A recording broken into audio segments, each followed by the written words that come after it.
वो क्या है कि हमने सीखना है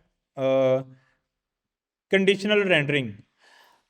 सबसे पहले हमने कहा कि टाइपस्क्रिप्ट के अंदर, सॉरी, एचटीएमएल के अंदर जब भी टाइपस्क्रिप्ट लिखनी है you have to write curly braces. उसके अंदर हम टाइपस्क्रिप्ट लिख सकते हैं, but the question is this, किस किस किस्म की टाइपस्क्रिप्ट लिख सकते हैं? लाइक हमारे पास टाइपस्क्रिप्ट में कौन कौन से टूल हैं? टाइपस्क्रिप्ट जावास्क्रिप्ट में कौन कौन से टूल हैं? For loop, if condition, function, switch statement, बहुत सारे टूल हैं। द क्वेश्चन इज दिस कि ये कर्ली ब्रेसेस लगा दी है यहाँ पे ऐसे, तो इसका मतलब है कि ये तो टाइप्स की लिख सकता हूँ, और हर किस में भी मैं यहाँ पे फॉर लूप लगा दूं। बात समझ आ रही है? मे भी यहाँ पे मैं कोई मैप लगा दूं, या मे भी मैं यहाँ पे इफ कंडीशन लगा लूं। टाइप कर्ली ब्रेसेस है ना, टाइपस्क्रिप्ट है, तो कुछ भी कर सकता हूँ ऐसे, उसका ब्लॉक बना लूं, उसमें कुछ भी कंडीशंस। तो आंसर इज दिस, टाइपस्क्रिप्ट के सारे फीचर रिटर्न यानी कि एचटीएमएल के अंदर यानी कि टीएसएक्स के अंदर सपोर्टेड नहीं है। There is very few limited functionalities that is supported in the rendering situation या टीएसएक्स के अंदर जो सपोर्ट है। तो हम वेरिएबल प्रिंट कर सकते हैं, दैट इज द सपोर्ट हमने ऑलरेडी देख ली। अब हम देखेंगे कि इसके अलावा क्या क्या सपोर्ट करती है टाइपस्क्रिप्ट इसके अंदर। मतलब एचटीएमएल के अंदर जो हम टाइपस्क्रिप्ट लिख रहे हैं वो हर किस्म की टाइपस्क्रिप्ट सपोर्ट नहीं कर रही, वो बहुत लिमिटेड टाइपस्क्रिप्ट सपोर्ट करती है। अब आप क्वेश्चन पूछेंगे कि इसका क्या मतलब है, अगर वो सपोर्ट नहीं कर रही तो फिर हमने जो वो टाइपस्क्रिप्ट जहाँ पड़ेगा, फिर हम क्या करेंगे, जहां पे हमें इफ कंडीशन लगानी पड़ेगी, फिर हम क्या करेंगे, वो हमें चीजों के आंसर फाइंड करने हैं। देखो, वो ये कह रहा है कि रिटर्न के अंदर नहीं आप कर सकते। मतलब आप यहाँ पे वेरिएबल प्रिंट करवाना हमने सीखा, रिटर्न से ऊपर आप जितने चाहे वेरिएबल बनाएं, फॉर लूप लगाएं, आप यहाँ पे अरे बनाएं, आप यहाँ पे स्विच स्टेटमेंट लगाएं, रिटर्न से ऊपर आप 100% टाइपस्क्रिप्ट यूज कर सकते हो। रिटर्न के अंदर आप 100% टाइपस्क्रिप्ट यूज नहीं कर सकते। That is the limitation. क्या बात समझ में आई? रिटर्न के अंदर जहां पे मैं कह रहा था कर्ली ब्रेसेस लगा के टाइपस्क्रिप्ट लगा सकते हो, वहां पे 100% टाइपस्क्रिप्ट यूज नहीं हो सकती, but still you can do 100% TypeScript before the return, before the HTML. तो एचटीएमएल में नहीं कर सकते, एचटीएमएल से ऊपर। देखो ये टाइपस्क्रिप्ट की फाइल है, you can write any kind of TypeScript, but you can not right any kind of TypeScript in HTML. बात समझ आ गई? कोई मुश्किल बात है? कि देखो, एचटीएमएल एक लैदा लैंग्वेज है, एचटीएमएल एक लैदा सिस्टम है जिसके थ्रू टैग्स बन रहे हैं, चीजें। वो टाइपस्क्रिप्ट नहीं है, हम उसमें टाइपस्क्रिप्ट को खुद से डाल रहे हैं बाय फोर्स।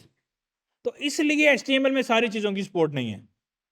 लेकिन अगर आप रिटर्न से पहले चले जाएं, या ये फंक्शन रिटर्न की जगह अरे रिटर्न करने लग जाए, सिर्फ रिटर्न के अंदर ही एचटीएमएल आ रही है ना, बाकी तो टाइपस्क्रिप्ट है, तो आप इस फंक्शन के ऊपर नीचे, यहां पे देखो मैंने वेरिएबल डिफाइन किया, आप यहां पे रे डिफाइन कर सकते हैं, फंक्शन डिफाइन कर सकते हैं, लूप लगा सकते हैं, जो आपका दिल करता है वो टाइपस्क्रिप्ट लिख सकते हैं, but you can not every kind of TypeScript in return of HTML. सही है? अब इसका मतलब है हमें वो लिस्ट करनी पड़ेगी, what kind of TypeScript support HTML has, कि किस तरह की एचटीएमएल की सपोर्ट जो है वो एचटीएमएल टाइपस्क्रिप्ट की सपोर्ट रखता है। एक चीज that is called we can print any kind of variable. ये सीखा है ना? ये देखो मैंने ये actually that is called variable, कि कोई डाटा, देखो वेरिएबल ऑब्जेक्ट में सेव हो, वेरिएबल अरे में सेव हो, वेरिएबल सिंपल वेरिएबल के कीवर्ड में सेव हो, लेट में सेव हो, इट्स कॉल्ड वेरिएबल, जिसके अंदर डाटा पड़ा हुआ है, उस डाटा को प्रिंट कर सकते हैं, एनी काइंड ऑफ वेरिएबल को आप प्रिंट कर सकते हैं। The syntax is curly braces and variable name. अगर ऑब्जेक्ट में से किसी की को प्रिंट करना है, ऑब्जेक्ट का name just like prop dot type. अगर एरे में से करना है तो एरे में से कैसे प्रिंटिंग करते हैं, मे बी मेरे पास यहाँ पे ये कोर्स टाइटल वाली अरे है, इसमें से अगर मुझे प्रिंट करना है तो मैं कैसे करूंगा, कैसे करूंगा? कोर्स टाइटल और 0 इंडेक्स, क्योंकि वो अरे कैसी थी, स्ट्रिंग की अरे थी, वो हमने ऐसे प्रिंट कर दिया।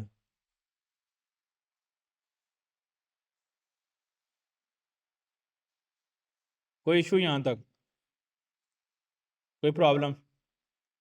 All good. चलिए प्रिंट करने के बाद अगर हम देखते हैं यहाँ पे, तो हमें वेब एंड मोबाइल मिल रहा है क्योंकि हमने वेरिएबल प्रिंट करे। तो इसका मतलब है कर्ली ब्रेसेस में हम सिर्फ वेरिएबल की प्रिंटिंग कर सकते हैं। वो एरे में से आप ले लें कोई इंडेक्स, वो ऑब्जेक्ट में से ले लें, या कोई सिंगल वेरिएबल बना के उसकी वैल्यू को प्रिंट कर ले, जैसे हमने काउंट की वैल्यू। तो ये एक फुली सपोर्ट अवेलेबल है। अच्छा, दूसरी सपोर्ट, अगर हमें कंडीशन लगानी है, अब कंडीशन लगाने के लिए रिटर्न के अंदर इफ कंडीशन सपोर्टेड नहीं है। कंडीशन लगाने के लिए HTML है, वहां पे इफ कंडीशन की सपोर्ट नहीं है। रिटर्न से ऊपर लगा सकते हो, मतलब आप रिटर्न से ऊपर यहां पे इफ लगा सकते हो, यहां पे इफ लगा लो, may be true do this, ये डेट्स ओके। बट रिटर्न के अंदर अगर आप चाहो कि आप यहाँ पे कुछ भी काम कर रहे हो यहाँ पे, और आप यहाँ पे कर्ली ब्रेसेस लगा के इफ लगा लो, डेट इज नॉट सपोर्टेड। सही है, ये सपोर्टेड नहीं है। तो यहाँ पे अगर, लेकिन स्टिल अगर हमें कंडीशन लगानी है तो उसकी सपोर्ट कैसे पैदा की जाए, तो उन्होंने बोला है कि चाहे इफ हो या इफ एल्स एफ हो या स्विच स्टेटमेंट हो, ये चीज़ों की सपोर्ट नहीं है रिटर्न में। सिर्फ एक तरह की कंडीशन की सपोर्ट है, that is call conditional operator. Conditional operator हमने पढ़ा था, वो भी इफ की तरह काम करता है। कैसे काम करता है वो? अगर कोई कंडीशन है, अगर वो ट्रू होती है डू दिस, अदरवाइज डू, ये फॉल्स की कंडीशन कंसीडर होगी और ये ट्रू की कंडीशन होगी। तो that is the conditional operator. तो that is the only condition supported by TSX, that is called conditional operator. अगर आपने कभी भी कंडीशन करनी है किसी भी चीज को, you have to use conditional operator rather than if condition, rather than if else if condition, rather than switch statement. तो आपके पास सिर्फ एक ही सपोर्ट है, that is called question mark वाला syntax, that is called conditional operator. पढ़ा हुआ है ना कंडीशनल ऑपरेटर? अच्छा, अब कंडीशनल ऑपरेटर का कंडीशन लगाने का मतलब क्या होता है? कंडीशन लगाने का मतलब होता है कि ये काम करो अगर ये हो, और ये काम करो अगर ये ना हो। यही होता है ना कंडीशन लगाने की मकसद। तो अगर मैं चाहता हूं कि टैग को शो करो अगर ये काम हो, और वो काम क्या है? अगर कार्ड की प्रॉप टाइप के अंदर शो टैग की आएगी, that will be the optional key, and then value will be boolean. अगर शो टैग आता है, अगर शो टैग आता है तो फिर टैग को शो करो, अदरवाइज टैग को शो ना करो। इसका मतलब हमें यहाँ पे क्या करनी पड़ेगी? और अगर शो टैग नहीं करना, मतलब अगर टैग नहीं होता, तो एल्स स्टेटमेंट में लिखो नो टैग्स अवेलेबल। ये कंडीशन हमें लगानी है। अब कंडीशन रेंडरिंग आ गई ना। कंडीशन मतलब हम ये चाहते हैं कि अगर ये काम हो तो टैग शो, अदरवाइज ये टैग शो ना हो। तो उसके लिए मुझे क्या करना पड़ेगा? डेफिनेटली अगर मैं शो टैग को ऐसे ही लिखूंगा तो वो तो प्रिंट हो जाएगा स्क्रीन पे। तो मुझे इसके लिए क्या करना पड़ेगा? सबसे पहले कर्ली ब्रेसेस, अब मैं लिखूंगा शो टैग, और ये शो टैग मुझे कहां से मिलेगा? अगर शो टैग है, ये अगर इफ कंडीशन होती है, ये अगर ये है तो डू दिस, एंड अगर नहीं है तो डू दैट। तो अगर डू दिस करना है तो उसकी जगह में मैं ये टैग वाली जो कोड है वो सिंपली यहाँ पे प्लेस कर दूंगा। सॉरी,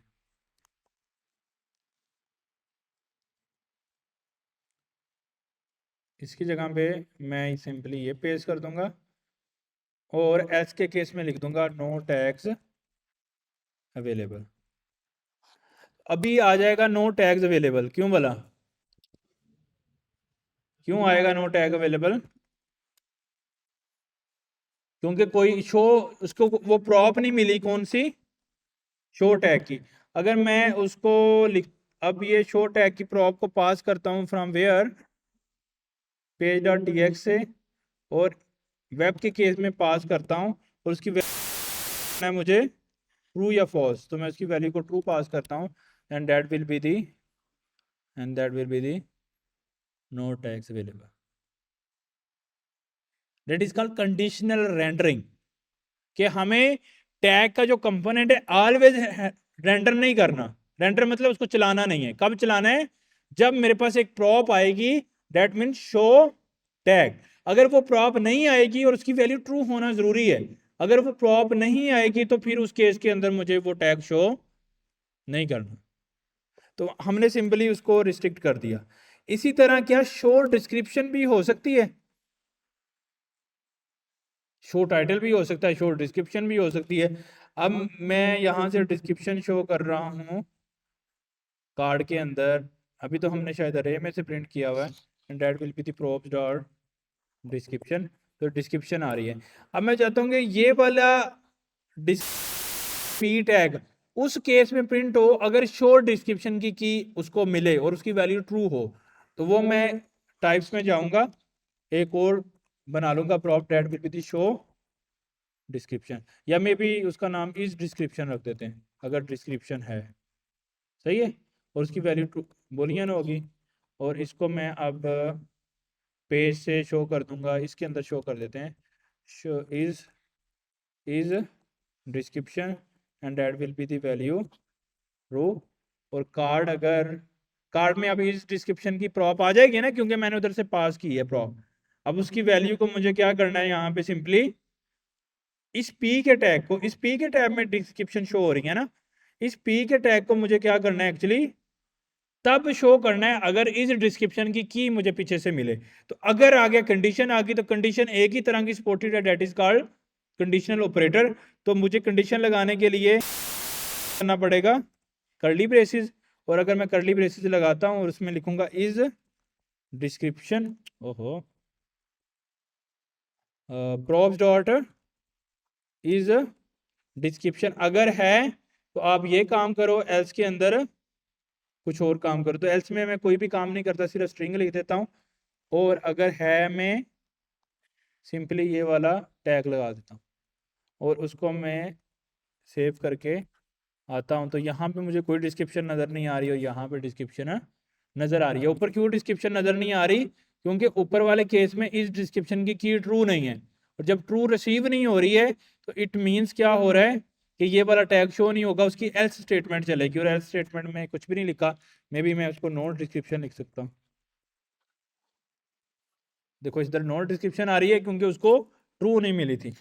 अगर उसके अंदर भी मैंने उसको ट्रू करना है, तो मैं क्या करूंगा, कार्ड के अंदर भी जाके क्या कर, डिस्क्रिप्शन इक्वल टू ट्रू करूंगा, तो मुझे इधर भी डिस्क्रिप्शन नजर आ जाएगी। अगर मैं इसको फॉल्स करता हूं तो फिर क्या होगा, अगर नहीं पास करता या फॉल्स करता हूं, दोनों केसेस में क्या हो जाएगा, नो डिस्क्रिप्शन। तो that is called conditional rendering.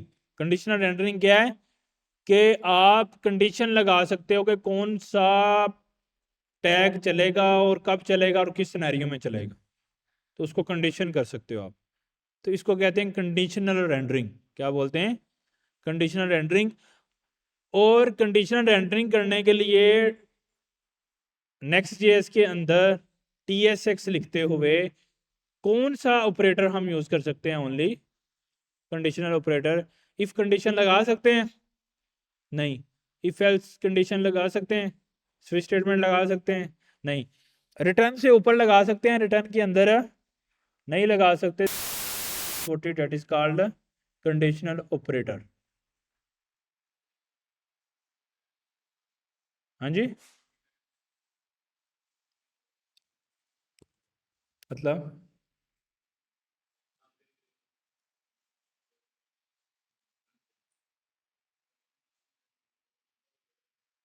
हाँ जी, वो भी सिंटैक्स उस पे आते हैं अभी।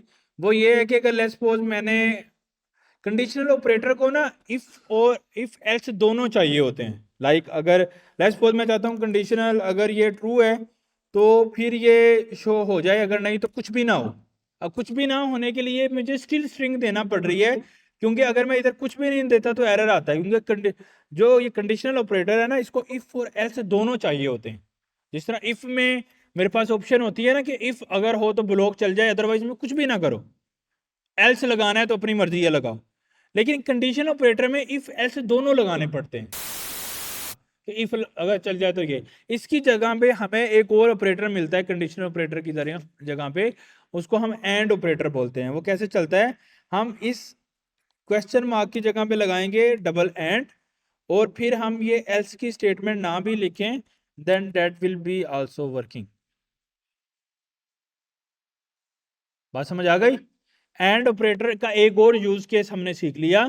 कंडीशनल ऑपरेटर एक तरीके से कर सकते हैं, लेकिन कंडीशन ऑपरेटर में इफ और एल्स दोनों देने पड़ते हैं।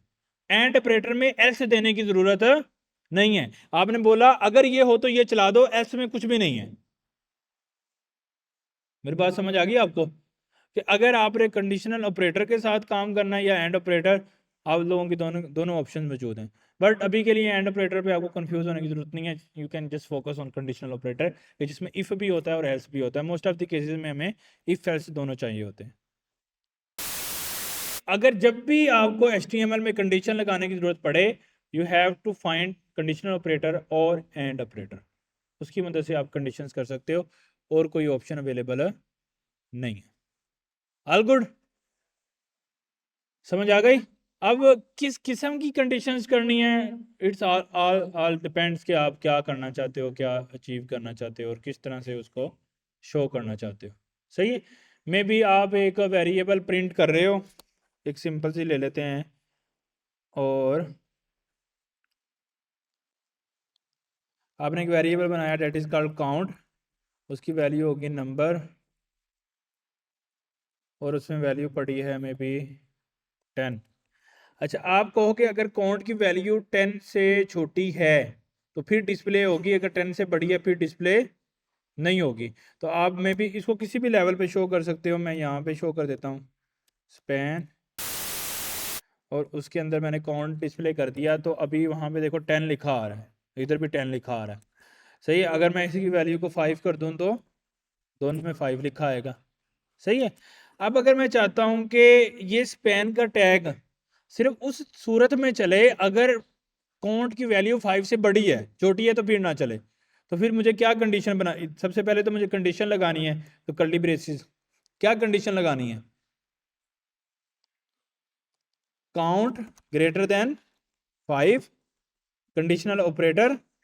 उसकी जगह पे मुझे क्या करना है, अगर ट्रू हो तो ये काम करो, एल्स हो तो ये काम, ट्रू हो तो इसको चला दो, एल्स हो तो may be nothing. Empty string लिख दिया मैंने। नल भी पास कर सकते हैं, एम्प्टी पास कर सकते हैं, ऑलमोस्ट मल्टीपल सपोर्टेज हैं इसकी। तो मतलब अब देखो काउंट का वेरिएबल शो क्यों नहीं हो रहा, क्योंकि वैल्यू को मैं 50 कर दूं, then it will be showing. अगर इसकी वैल्यू को 1 कर दूं, then it will not be showing.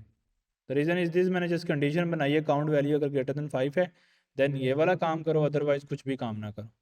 और इसी काम को करने के लिए एक और तरीका है कि आप ये सब कुछ ऐसे ही होगा, इसकी जगह पे एंड ऑपरेटर हो जाएगा, और फिर आपको एल्स स्टेटमेंट देने की ज़रूरत नहीं है। उसकी जगह पे सिंपली आप इसको प्रिंट कर दोगे, और अभी चूँकि दोनों की वैल्यू 5 है तो डिस्प्ले नहीं हो रहा, और 10 कर दूंगा तो दोनों की वैल्यू डिस्प्ले हो जाएगी 10 10 10, क्योंकि मैंने इसको 2 दफ़ा स्पेन लगाया। All good. कंडीशनल ऑपरेटर और एंड ऑपरेटर की समझ आ गई, और यही एक तरीका है जिसकी बेस से हम कंडीशन कर सकते हैं। अब आपके पास एक टूल आ गया है। अब जो क्वेश्चंस थे कि अगर एक ही कार्ड का कंपोनेंट 5 जगह पे यूज़ हो रहा है, आप 3 जगह पे टैग दिखाना चाहते हैं, आप शो टैग की प्रॉप पास करें, उसकी बेस पे शो कर दें, जिस पे नहीं दिखा रहा वहाँ शो टैग की प्रॉप ला शो करे। अगर किसी पेज पे नैब बार आ रहा है, किसी पे नहीं आ रहा, तो जिस पे नहीं आ रहा वहाँ पे कंडीशन कर देंगे कि अगर ये पेज हो तो नैब बार शो करना है, अगर ये पेज ना हो तो नैब बार शो नहीं करना। तो अब वो कंडीशन कर सकते हैं आप कि क्या का कौन सा कंपोनेंट कब चलाना है, कौन सा टैग कब दिखाना है, उन चीज़ों को आप कंडीशंस कर सकते हैं। अच्छा, ये जिस तरह हमने छोटे कंपोनेंट के अंदर कंडीशन की हैं, इसी तरह आप पूरे कंपोनेंट को रेंडर करने के लिए भी कंडीशन कर सकते हैं। देखो ना, एक कार्ड का कंपोनेंट है, इसको शो करना है या नहीं, इस पे भी आप कंडीशन लगा सकते हैं। कोई मे बी क्या कंडीशन बनाए, कोई भी कंडीशन आप लगा सकते हो। अगर 5 डबल इक्वल टू 5 है, एंड ऑपरेटर लगा लेते हैं, तो फिर उस केस के अंदर आप ये कार्ड को डिस्प्ले करो, एल्स के अंदर ना करो। तो 5 इक्वल टू 5 है ना, तो कार्ड डिस्प्ले हो रहा है। अगर 5 इक्वल टू 32 करूँगा तो कार्ड डिस्प्ले नहीं होगा, पूरा कार्ड ही मैंने हाइड कर दिया। तो मतलब कंडीशन तो आप किसी भी जगह पे लगा सकते हो जिधर आपको लगानी है, लेकिन बस ये है कि जब भी कंडीशन लगानी है कर्ली ब्रेसेस लगानी है, और सिर्फ कंडीशन ऑपरेटर या एंड ऑपरेटर ही इस्तेमाल कर सकते हैं। यहाँ तक किसी को कोई कन्फ्यूजन, कोई इशू कि कंडीशन ऑपरेटर कैसे चल रहा है और क्या काम हो रहा है?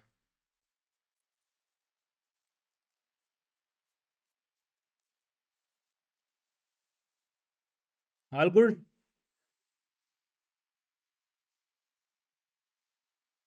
नहीं, रिटर्न के अंदर की बात कर रहे थे ना, ऊपर तो हम इफ भी लगा सकते हैं, इधर हम रिटर्न के अंदर की बात कर रहे थे। दो ही चीजें ना, कंडीशन लगानी है, दो चीजें की सपोर्ट है, एक कंडीशनल ऑपरेटर क्वेश्चन मार्क या एंड ऑपरेटर, इनके दो के अलावा किसी चीज की सपोर्ट नहीं है। यहाँ पे कार्ड में हमने किया है ना, ये देखो काउंट के साथ प्ले किया है, तो ये दो ऑप्शन है हमारे पास अगर HTML के अंदर कंडीशन लगानी है। HTML के ऊपर तो टाइप स्किप है, उधर तो इफ एल्स इफ भी चलेगी, स्विच स्टेटमेंट भी चलेगी, फॉर लूप भी चलेगा, उधर तो सब चलेगा। यहाँ पे अगर मुझे करना है ना ये चीज, इधर लाइक इफ अगर काउंट ग्रेटर देन 5 है तो डू दिस, इधर तो कर सकता हूँ, इधर तो ऑप्शन है, वो सारी लिख सकते हैं। हाँ, उसके आंसर को HTML में यूज कर लें, ऐसे कर लें। लाइक आप रेदर देन के इधर कंडीशन बनाए ये वाली, आप इधर बना लें, अगर ये है इधर हम एक वेरिएबल बना लेते हैं, मे बी उसकी वैल्यू काउंट शो, और उसकी वैल्यू को रख लेते हैं बुलियन, और वो शुरू में है फॉल्स। सही है। अब अगर काउंट ग्रेटर देन 5 है, इसकी वैल्यू को कर देते हैं ट्रू, कर सकते हैं ना। और इसकी वैल्यू रेदर देन हम कंडीशन बनाएं, इधर ये काम कर लें, दैट विल आल्सो वर्क्स।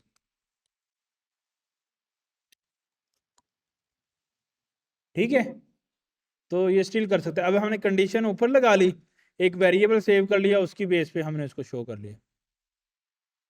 इससे ऊपर देखो मैंने इफ भी चला ली है, उसका मसला नहीं है, लेकिन रिटर्न के अंदर इफ नहीं चल सकती, उधर बस ये दो ऑपरेटर चल सकते हैं। All good. कोई किसी को कोई कंफ्यूजन हो, कंडीशनल रेंडरिंग क्या होती है?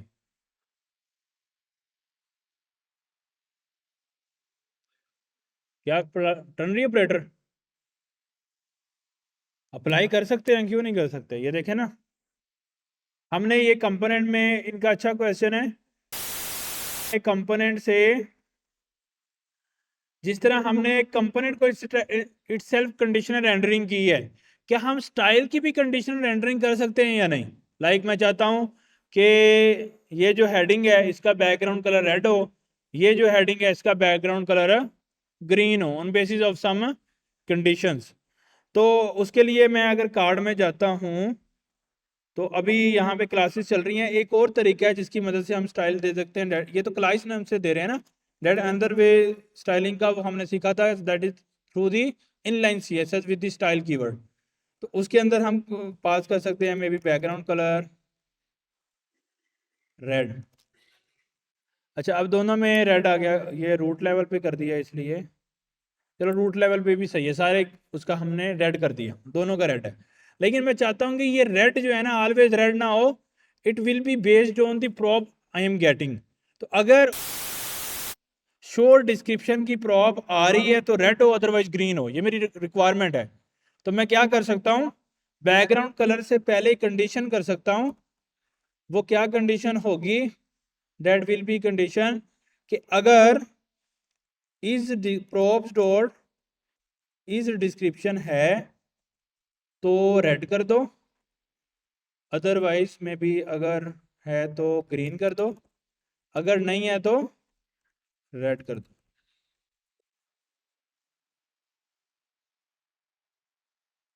तो CSS पे भी कंडीशंस कर सकते हैं, जिस तरह हम कंडीशन कर रहे हैं ना HTML पे, इस तरह CSS। देखो ना, HTML CSS एक ही रिटर्न में लगे हैं, तो उस रिटर्न में हम कंडीशन अप्लाई कर सकते हैं, वेदर HTML है वेदर CSS है। वो पॉसिबिलिटी है हमारे पास, वहां पे भी कर। लाइक अगर आप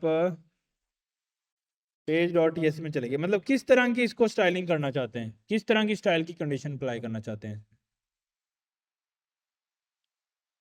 इधर से हम एज प्रॉप भी, स्टाइल भी एज अ प्रॉप भेज सकते हैं। मतलब आप यहाँ से स्टाइल का कीवर्ड दे दो और उसमें आप प्रॉप भेज दो, मे बी बैकग्राउंड कलर क्या होगा, रेड होगा, ठीक है। और इसमें दूसरे में स्टाइल भेज दो कि कार्ड का कलर क्या होगा, ग्रीन होगा, ठीक है। और अब चूंकि एरर क्यों दे रहा है, क्योंकि इसको हमने प्रॉप के अंदर डिफाइन नहीं किया। तो उसमें एक और प्रॉप होगी, that will be the style